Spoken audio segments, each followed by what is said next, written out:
Next is the inclusion code. Let me make this big here. Inclusion code will apply to students with the IEP, ESL students who have a PSP and 504 plans. We will go in depth to talk about the accommodations that students may have. Just as a reminder, the difference here, an accommodation versus a modification would be changing the expectation of what the work that should be done is. So if you look at the last bullet here, modifications change, lower, or reduce the learning. That's not something that we do on state assessments. In other words, everyone might receive that same test, whereas their accommodations, they kind of will bring up the student's ability to understand that content by allowing them a reader or maybe a scribe, depending on what the art committee might have decided that student needs to be successful. So that was not something that was always very clear to me, so I thought I might mention it. But the accommodations should not reduce the learning expectation. We do make changes to accommodations from year to year. They should be faded as students get older and are able to become more independent. We try to we are hesitant to make changes near testing, but that does happen at times because students will have a meeting every year, and typically it's before their birthday, so that can sometimes fall around the testing time. But we always try to consider the needs of the student, and it's always based on an evaluation and the data that is taken from the evaluation. So this slide here just kind of explains how some students have no accommodations, some will have accommodations, and then there's the alternate assessment students who also have different type of accommodations, which we do not have in our building this year. The English language learners, ESL students, also have accommodations. Many of their accommodations overlap with students with IEPs. There are very few that are even actually different. There's one accommodation that is simplified language that is very close to what is paraphrasing, which we'll talk about here in just a few minutes. But other than that, most of the accommodations are the same. So I will let you know when we get to that one. And here's a list of all of the accommodations that we'll be reviewing here in just a second. So here are the types of assistive technology. We do have students who have, we have hearing impaired students, and they have some sound field systems that are used. We also have some students in the older grades who use assistive technology to often type their responses. And so that's something that if it is on their IEP, they should start practicing that. We don't want them to try to figure out how to do that in March when they are going to be trying to do that on the state assessment in May. So they would be able to use what's called a non-standard response template. We want them to be able to practice that all year long. So it's very important that they are starting to practice all of these accommodations beginning, in August.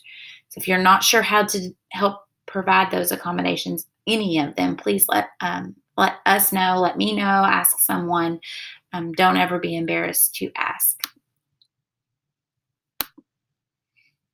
Manipulatives, and this, I kind of like the way the new PowerPoint is set up. It has in parentheses what type of accommodation you might see these for. So you would see these on an IEP, a 504, and alternate assessment. You would not see these, the manipulatives on a PSP for an ESL student.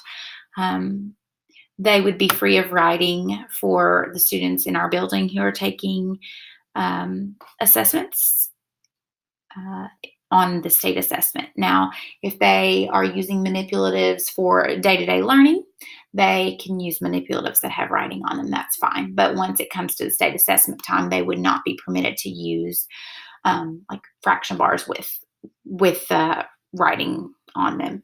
But of course, during regular instruction, that's fine. And there's an example there. There are different types of readers. You can have an adult or you can have text to speech. We have not done a lot of text to speech in our building. For the most part, we've used one-on-one adult readers.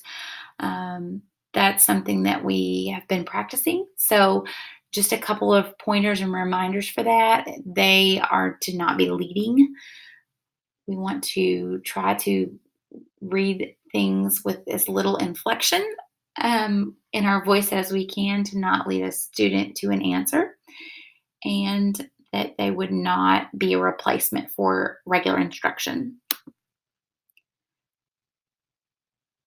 The rereading, that was something that changed a few years ago. A student does not have to ask for these accommodations, but if they want something to be reread to them, then they must ask for it to be reread.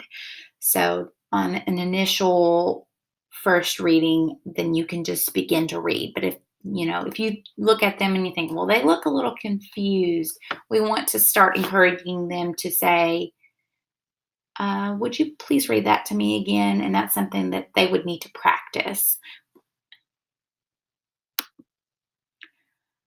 The scribe would be, it's challenging because you have to write word for word what the student says, and you're not allowed to punctuate or put capital letters in what you're writing. And so you want to practice this with students, and the best way that we've kind of found is this child would say, if it's the dog is running through the field, the child would say, the dog is running through the field. You would write that down with no capital letters or punctuation, turn your paper around and say, okay, now you can put in the punctuation and capital letters, and let the child do that, or they can tell you where they want the capital letter and period or punctuation to go at the end. It's definitely something that takes practice and needs to be done all year long.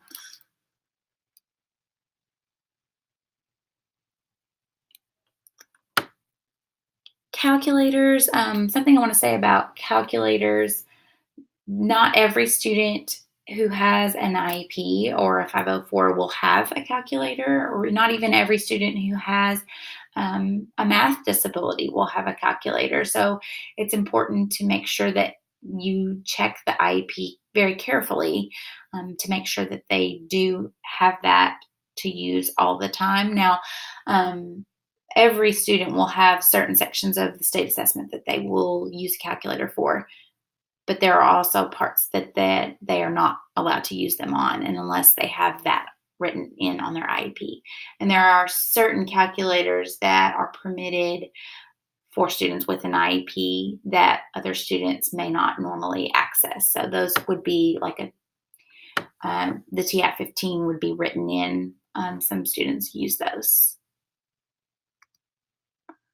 Here's paraphrasing or simplified language, and they've combined them together because they are basically the same. They are for directions only.